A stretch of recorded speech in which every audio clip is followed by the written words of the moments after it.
આજે મધરાતથી રાજ્યમાં પેટ્રોલ ડીઝલના ભાવમાં ₹2નો વધારો। અઢિયા કમિટીના સૂચન બાદ રાજ્ય સરકારની જાહેરાત। લોકડાઉનમાં રાજ્ય સરકારે લીધેલા વિવિધ નિર્ણયો અને ઉપલબ્ધિઓ અંગે નીતિન પટેલે આપ્યો અહેવાલ। કહ્યું, સરકારે વિવિધ સંસ્થાનોને કરી યથાયોગ્ય મદદ। આગામી 5 દિવસમાં રાજ્યમાં ભારે પવન સાથે ચોમાસાનું થશે આગમન। અમદાવાદ, ગાંધીનગર અને વડોદરામાં સામાન્યથી મધ્યમ વરસાદ। ગીર સોમનાથ, દીવ અને અમરેલીમાં ધોધમાર વરસાદ। ક્યાંક નદીઓમાં આવ્યા પૂર તો ક્યાંક રસ્તા પર ભરાયા પાણી। ગુજરાત યુનિવર્સિટીની બીએસસીની પ્રવેશ પ્રક્રિયાના રજીસ્ટ્રેશનમાં છબરડા। પિન જનરેટ ન થતા વિદ્યાર્થીઓ પરેશાન। કચ્છમાં ફરી અનુભવાયો 4.1ની તીવ્રતાનો ભૂકંપ। ભચાઉથી 5 કિલોમીટર દૂર એપિસેન્ટર। અભિનેતા સુશાંત સિંહ રાજપૂત પંચતત્વમાં વિલીન। મુંબઈના પવનહંસ સ્મશાન ઘાટમાં અંતિમ સંસ્કાર। અભિનેત્રી કંગના રનૌતે સુશાંત સિંહના મોત પાછળ બોલિવૂડને ગણાવ્યું જવાબદાર। કહ્યું, છિછોરે જેવી ફિલ્મને એવોર્ડ ના મળતા હતું ડિપ્રેશન।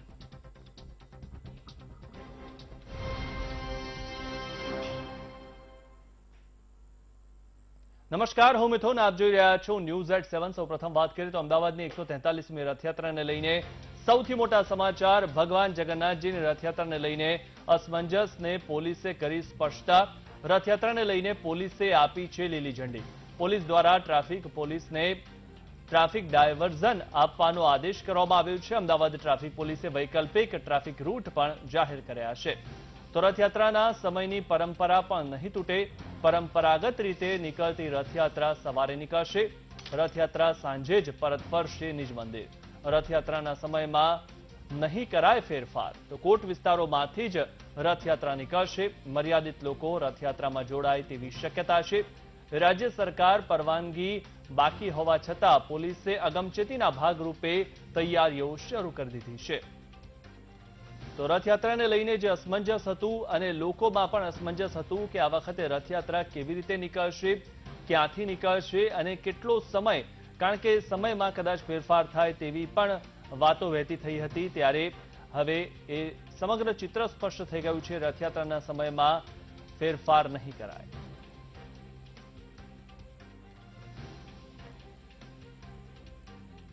કોરોનાના કપરા સમય વચ્ચે રાજ્યની જનતા માટે માઠા સમાચાર। નાયબ મુખ્યમંત્રી નીતિન પટેલે પેટ્રોલ ડીઝલના ભાવ વધારાને લઈને મહત્વની જાહેરાત કરી છે। નીતિન પટેલે જણાવ્યું કે રાજ્યમાં લોકડાઉનના કારણે વેપાર ધંધા સહિતની આર્થિક પ્રવૃત્તિઓ બંધ થતા સરકારને હજારો કરોડ રૂપિયાનું નુકસાન થયું છે, જેને કારણે સરકારે આવક વધારવા માટે પેટ્રોલ અને ડીઝલના ભાવમાં ₹2નો વધારો ઝીંકી દીધો છે।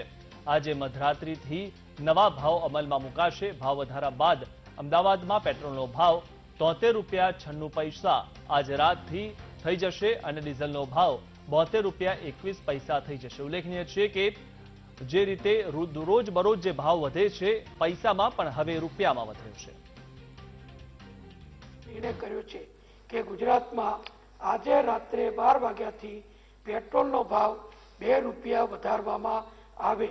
આ ₹2 ભાવ આપણે વધારીશું તો પણ આખા દેશની અંદર પેટ્રોલના ભાવ ગુજરાતમાં સૌથી ઓછા રહેવાના છે।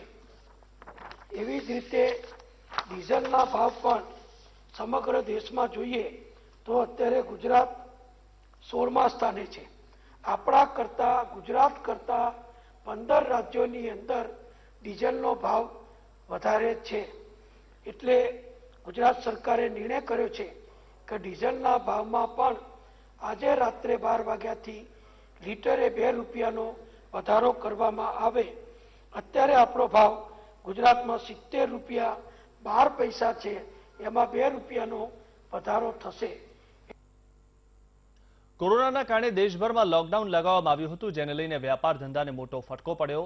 ત્યારે આ ખર્ચને પહોંચી વળવા ગુજરાત સરકારે મહત્વનો નિર્ણય કર્યો। નાયબ મુખ્યમંત્રી નીતિન પટેલે લોકડાઉનના કારણે રાજ્ય સરકારને થયેલી ખોટની વિગત પણ આપી। તેમણે જણાવ્યું કે લોકડાઉનના કારણે તમામ વેપાર ધંધા બંધ હતા। જીએસટીની આવક ખૂબ જ ઓછી થઈ ગઈ છે। જીએસટી આવકનો 55,000 560 કરોડનો અંદાજ હતો, તેમાં ખૂબ જ મોટો ઘટાડો આવ્યો છે. જીએસટીની આવક 10,000 રૂપિયા ઘટશે.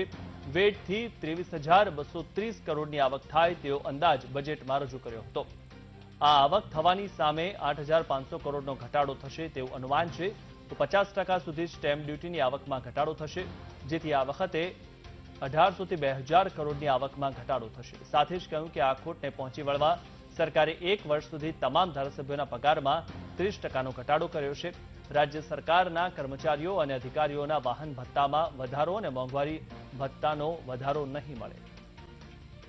આમ એકંદરે જોઈએ તો ફક્ત આ જ વર્ષે કોરોનાના કારણે જે બધું અસરો ઊભી થઈ, વેપાર ધંધા ઉદ્યોગ બધું જે બંધ રહ્યું, ઠપ થઈ ગયું, એના કારણે રાજ્ય સરકારની આ વર્ષની આવકમાં લગભગ 24,500 કરોડથી માંડી અને 26,000 કરોડ સુધીનો આવકનો ઘટાડો થવાનો સંપૂર્ણ અમારો અંદાજ છે. રાજ્ય સરકારની આવકમાં આ જે ઘટાડો થશે એ ઘટાડાને પહોંચી વળવા માટે જુદી જુદી રીતે સરકારે ઉપાય કર્યા છે. સૌથી પહેલા તો આપ સૌ જાણો છો એ પ્રમાણે અમારી સરકારે જે પ્રથમ નિર્ણય કર્યો કે મુખ્યમંત્રી, નાયબ મુખ્યમંત્રી અને બધા જ મંત્રીશ્રીઓ અને બધા જ ધારાસભ્યોના પગારની અંદર 30%નો ઘટાડો રાજ્ય સરકારે અમલમાં મૂકી દીધો છે. એટલે એ 30% ઘટાડો રાજ્ય સરકાર તરફથી માર્ચ 2021 સુધી, એટલે કે 1 વર્ષ સુધી બધા જ મંત્રીઓ, ધારાસભ્યો, મુખ્યમંત્રી અને અમારા સહિતના તમામને 1 વર્ષ સુધીના પગારમાં 30%નો કાપ મૂકવામાં આવ્યો છે. એવી જ રીતે રાજ્ય સરકારના જે કર્મચારીઓ છે, અધિકારીઓ છે, એ કર્મચારીઓ અધિકારીઓના જે મોંઘવારી ભથ્થા છે એમાં પણ ભારત સરકારે અત્યારે વધારો મુલતવી રાખ્યો છે, વધારો આપ્યો નથી. એ જ પગલાંને અનુરૂપ ગુજરાત સરકારે પણ મોંઘવારી ભથ્થાનો વધારો મુલતવી રાખ્યો છે અને એ અત્યારે નહીં આપવાનો રાજ્ય સરકારે નિર્ણય કર્યો છે. એટલે ધારાસભ્યો, મંત્રીઓએ પોતે પગાર કાપ કર્યો. કર્મચારીઓના પણ મોંઘવારી ભથ્થામાં આપણે રોક લગાવી સારી એવી રકમનો ઘટાડો થશે. નવું ફર્નિચર, નવા વાહનો કે બીજી કોઈ પણ ખર્ચની અમે મંજૂરી આપવાના નથી. એના કારણે પણ ઘણી સારી એવી રકમનો બચત થશે. મહત્વના સમાચારની વાત કરીએ તો વિપક્ષ નેતા પરેશ ધાનાણીએ સરકાર પર પ્રહાર કર્યા છે. સરકાર દ્વારા પેટ્રોલ ડીઝલમાં વધારો કરતા પ્રહાર કર્યા. ટ્વીટ કરીને સરકાર પર પ્રહાર કર્યા છે.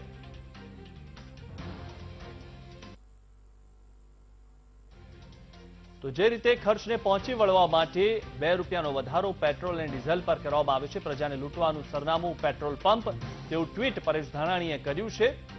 આખરે પ્રજા પર જ તમામ ખર્ચો નાખવામાં આવ્યો. હાલ પાકિસ્તાનમાં જે પેટ્રોલનો ભાવ છે તેનો પણ ઉલ્લેખ પરેશ ધાનાણીએ ટ્વીટમાં કર્યો.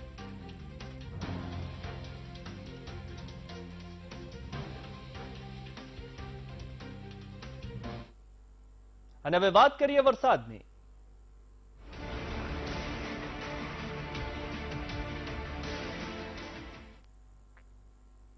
રાજ્યમાં ચોમાસાના આગમનને લઈને હવામાન વિભાગે આગાહી કરી છે, જેમાં હવામાન વિભાગે કહ્યું કે દક્ષિણ ગુજરાત, મધ્ય ગુજરાત, સૌરાષ્ટ્રમાં સત્તાવાર ચોમાસાનું આગમન થઈ ચૂક્યું છે, જ્યારે ઉત્તર ગુજરાતમાં 2 દિવસમાં ચોમાસાનું આગમન થશે.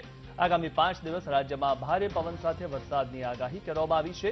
તો સૌરાષ્ટ્ર, કચ્છ અને દક્ષિણ ગુજરાતમાં ભારે પવન સાથે વરસાદ પડી શકે છે, જ્યારે અમદાવાદ, ગાંધીનગર, વડોદરામાં 2 દિવસ સામાન્યથી મધ્યમ વરસાદ રહેશે અને દક્ષિણ ગુજરાત, સૌરાષ્ટ્ર અને કચ્છમાં 50 થી 60 કિલોમીટરની ઝડપે પવન ફૂંકાશે.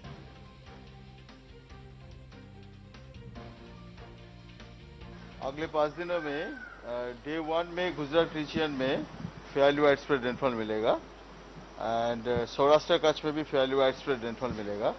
Day 2 and day 3 Gujarat region में स्कैटर्ड रेनफॉल रहेगा, सौराष्ट्र कच्छ में भी स्कैटर्ड रेनफॉल रहेगा एंड 4-5 में रेनफॉल बढ़ेगा. डे 4 एंड डे 5 में डे 4 डे 5 का मतलब है आज है आपका 15 तारीख, 15, 16, 17, 18, 19 तारीख को रेनफॉल बढ़ेगा. Both south Gujarat region and Saurashtra, coastal Saurashtra बोल सकते हैं. सो डे 5 में आप बोल सकते हैं गुजरात रीजन में वाइड स्प्रेड, साउथ गुजरात में खास करके, एंड सौराष्ट्र जो कोस्टल सौराष्ट्र है वहाँ भी वाइड स्प्रेड रेनफॉल मिलेगा। अभी हेवी रेनफॉल वार्निंग जो है day 1 to day 5 every day Gujarat region में heavy to very heavy rainfall at isolated places में वार्निंग है, सौराष्ट्र कच्छ में भी। તો અમરેલીના લીલિયા પંથકમાં ધોધમાર વરસાદ થયો છે। લીલિયાના સલડી અને કણકોટમાં ધોધમાર વરસાદ થયો છે। તો વરસાદથી ગામના મધ્યમાંથી પસાર થતી નાવલી નદીમાં પૂર આવ્યું। નદીમાં પાણીની આવકથી ખેડૂતોમાં આનંદ છવાયો છે। તો ખાસ કરીને ખેડૂતો ખુશ થયા છે, કારણ કે જે આ વરસાદ છે ખેડૂતો માટે આશીર્વાદરૂપ સમાન છે। અમરેલીમાં ધોધમાર વરસાદ થયો છે, નદીમાં નવા નીર આવ્યા છે। તો રસ્તા પરથી વહેતી આજે નદીઓ જોવા મળી રહી છે। વરસાદ જે પ્રમાણે મેઘરાજા મન મૂકીને વરસ્યા છે ત્યારે રસ્તા પરથી નદીઓ વહેતી થઈ, બજારોમાં પાણી વહેતા થયા, તેના દ્રશ્યો આપ ટીવી સ્ક્રીન પર જોઈ રહ્યા છો। નાવલી નદીમાં પૂર જેવી સ્થિતિ જોવા મળી રહી છે।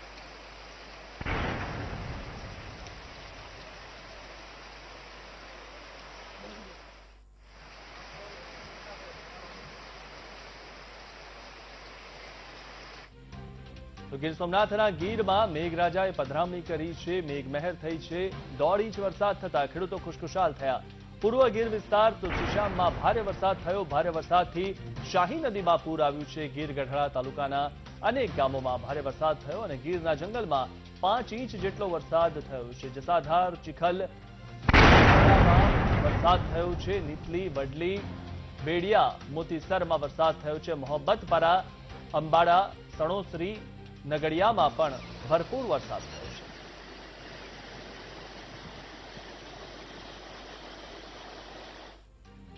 જેતપુરના ગ્રામ્ય પંથકમાં ધોધમાર વરસાદ થયો। ઉપરવાસમાં ધોધમાર વરસાદથી ગાલોડિયો નદી બે કાંઠે થઈ છે અને સારા વરસાદ ગાલોડિયા નદીમાં ઘોડાપૂર આવ્યું છે।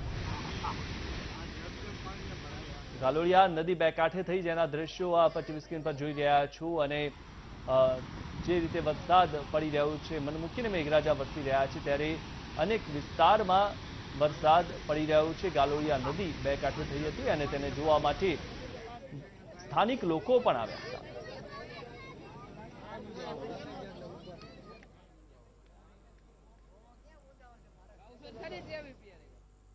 અને હવે જોઈએ રેન સટાસટ।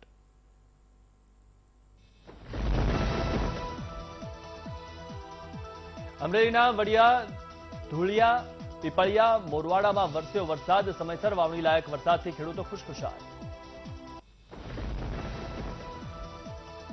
અમરેલીના ગ્રામ્ય વિસ્તારોમાં વરસાદી માહોલ। ફતેપુર, ચાપાથળ, વિઠ્ઠલપુરમાં ભારે વરસાદ, રસ્તાઓ પર પાણી વહેતા થયા। અમરેલીના ધારીમાં મેઘરાજા મન મૂકીને વરસ્યા। વીજળીના કડાકા સાથે મેઘરાજાની તોફાની બેટિંગ। વાવણી લાયક વરસાદથી ખેડૂતોમાં ખુશીનો માહોલ।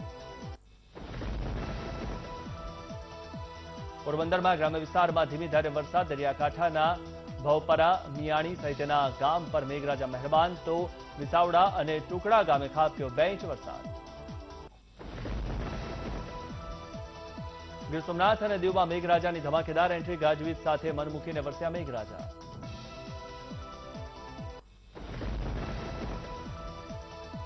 ગીર સોમનાથના ગીર ગઢડામાં વરસાદ। તુલસીશ્યામ અને ધોકડવા નજીકથી પસાર થતી નદીમાં નવા નીરની આવક। નદીમાં નવા નીરની આવક થતા ખેડૂતોમાં ખુશીનો માહોલ। ગીર સોમનાથના કોડીનાર અને ગ્રામ્ય વિસ્તારોમાં મેઘરાજાની મહેર। દેવલી, દુદાના, દામલી, મિતિયાજ અને કડોદરા સહિતના ગામોમાં વરસાદ। 1 કલાકમાં 1 ઇંચ વરસાદથી વહેતા થયા પાણી। જેતપુરના ધોરાજીના જમનવાડ, પીપળિયા, તોરણિયા સહિતના ગામે મેઘરાજાનું મંડાણ। સારા વરસાદના કારણે શહેરના રસ્તાઓ પાણી પાણી। રાજકોટના ઉપલેટા તાલુકામાં ધીમી ધારે વરસાદ। આકાશમાં છવાયા કાળા ડિબાંગ વાદળો। ભારે વરસાદની શક્યતા। નર્મદા ડેમની સપાટી 127.70 મીટરે પહોંચી। 24 કલાકમાં 14 સેન્ટીમીટરનો થયો વધારો। દક્ષિણ ગુજરાત, મધ્ય ગુજરાત, સૌરાષ્ટ્રમાં સત્તાવાર ચોમાસાનું આગમન। તો ઉત્તર ગુજરાતમાં 2 દિવસમાં ચોમાસાનું થશે આગમન। આગામી 5 દિવસ રાજ્યમાં ભારે પવન સાથે વરસાદની આગાહી।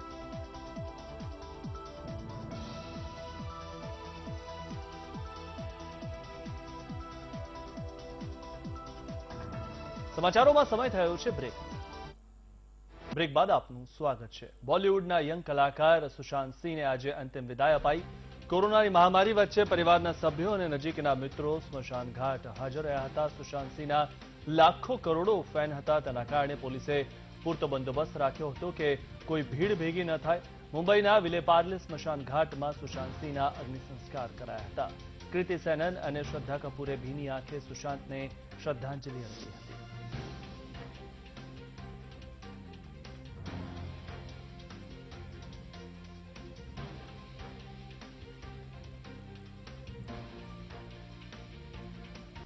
સુશાંત સિંહના નિધન બાદ બોલિવૂડ શોકમાં ગરકાવ છે, ત્યારે તેમના મૃત્યુને લઈને હવે બોલિવૂડની અભિનેત્રી કંગના રનૌતે આરોપ મૂક્યા છે। કંગનાએ સુશાંત સિંહના મોત પાછળ બોલિવૂડને જવાબદાર કહ્યું છે। ગલી બોય જેવી ફિલ્મને એવોર્ડ મળે છે, ત્યારે છિછોરી જેવી ફિલ્મને એવોર્ડ ન મળતા સુશાંત ડિપ્રેશનમાં હતા। તે સતત વિચારતો રહેતો હોવાના કારણે તેણે આ પગલું ભર્યું હોવાનું કંગનાએ નિવેદન આપ્યું છે।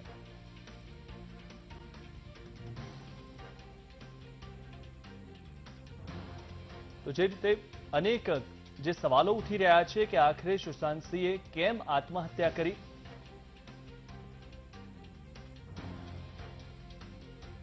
सुशांत सिंह राजपूत की मौत ने हम सबको झंझोड़ के रख दिया है, मगर कुछ लोग जो इस चीज में माहिर हैं कि कैसे एक पैरेलल नैरेटिव चलाना है, वो इस तरह से चला रहे हैं कि हाँ, जिनका दिमाग कमजोर होता है वो ये डिप्रेशन में आते हैं और सुसाइड वगैरह कमिट करते हैं। जो बंदे ने स्टैनफोर्ड की स्कॉलरशिप, वो रैंक होल्डर है in his entrance for engineering, उसका दिमाग कमजोर कैसे हो सकता है? अगर आप देखें उनके कुछ लास्ट पोस्ट, वो क्लियरली कह रहे हैं कि लोगों को बैक कर रहे हैं कि प्लीज मेरी फिल्में देखो, मेरा कोई गॉड फादर नहीं है, मुझे निकाल दिया जाएगा इस इंडस्ट्री से। अपने इंटरव्यू में वो जाहिर कर रहे हैं कि मुझे क्यों नहीं ये इंडस्ट्री अपनाती है, I feel like a left over. तो क्या इसमें इस हादसे की कोई बुनियाद नहीं है? किस तरह से अगर किसी और स्टार किड ने इस तरह से 6-7 के साल के स्पैन में काय पोचे जैसे उनको कोई डेब्यू की कोई एक्नॉलेजमेंट, कोई अवार्ड नहीं मिला, या केदारनाथ या धोनी या छिछोरे जैसी फिल्म, एक गली बॉय जैसी एक वाहियात फिल्म को सारे अवार्ड मिलते, Chhichhore is the best film and the best director, उनकी फिल्म को कोई एक्नॉलेजमेंट नहीं। हमें आपसे कुछ नहीं चाहिए, हमें आपकी फिल्में नहीं चाहिए, लेकिन जो हम खुद करते हैं आप हमारे एक्नॉलेजमेंट क्यों नहीं हमें देते हैं? मुझे इनकी फिल्में, मैं जो खुद फिल्में डायरेक्ट करती हूँ, उनको सुपरहिट फिल्मों को ये फ्लॉप घोषित करते हैं। मुझ पे 6 केसेस क्यों डाले गए, क्यों मुझे जेल में डालने की कोशिश की गई? और मुझे इनके जो चमचे जर्नलिस्ट हैं, वो सुशांत जैसे लोगों पे जो ब्लाइंड आइटम्स लिखते हैं कि वो साइकोटिक है, न्यूरोटिक है, एडिक्ट है। संजय दत्त की एडिक्शन तो आपको बहुत क्यूट लगती है। वो लोग मुझे मैसेज करते हैं कि तुम्हारा बहुत डिफिकल्ट टाइम है, तुम ऐसा वैसा स्टेप मत उठा लेना। ऐसा क्यों कहते हैं मुझे? ये क्यों मेरे दिमाग में डालना चाहते हैं कि आप सुसाइड कर लीजिए? तो ये सुसाइड थी कि ये प्लान मर्डर था? लेकिन सुशांत की गलती यही है कि वो उनकी बात मान गया। उन्होंने कहा तुम वर्थलेस हो, वो मान गया। उसने he didn't remember what his mother told him. उन्होंने कहा कि तुम्हारा कुछ नहीं होगा, वो मान गया। वो चाहते ही ये है कि वो इतिहास लिखे और ये लिखे कि सुशांत कमजोर दिमाग का था। वो ये नहीं बताएंगे कि क्या सच्चाई क्या है। तो हमें ये डिसाइड करना है कि who will write the history, we will decide that. રાજ્યમાં ધોરણ 12 સામાન્ય પ્રવાહનું પરિણામ 76.29% જાહેર થયું છે। 3.71 લાખ વિદ્યાર્થીઓએ પરીક્ષા આપી હતી, જેમાંથી 2.83 લાખ વિદ્યાર્થીઓ પાસ થયા। ગત વર્ષ કરતા આ વર્ષે 3% વધુ પરિણામ આવ્યું છે। આ વર્ષે ધોરણ 12 સામાન્ય પ્રવાહમાં વિદ્યાર્થીઓએ જે બાજી મારી છે તેમાં વિદ્યાર્થીનીઓની સંખ્યા વધારે છે। પરીક્ષામાં 82.20% વિદ્યાર્થીનીઓ અને 70.97% વિદ્યાર્થીઓ પાસ થયા છે। પાટણ જિલ્લાનું સૌથી વધુ 86.67% પરિણામ આવ્યું, જ્યારે જૂનાગઢ જિલ્લાનું સૌથી ઓછું 58.26% પરિણામ આવ્યું છે। બનાસકાંઠાના સોની કેન્દ્રનું સૌથી વધુ 97.76% પરિણામ આવ્યું, જ્યારે ગીર સોમનાથના ડોળાસા કેન્દ્રનું સૌથી ઓછું 30.21% પરિણામ આવ્યું। સુરત શહેરમાં A1 ગ્રેડ ધરાવતા સૌથી વધુ વિદ્યાર્થીઓ છે। સુરતમાં 186, જ્યારે રાજકોટમાં 108 વિદ્યાર્થીઓએ A1 ગ્રેડ મેળવ્યો છે। અમદાવાદમાં માત્ર 40 વિદ્યાર્થીઓ જ A1 ગ્રેડમાં પાસ થયા।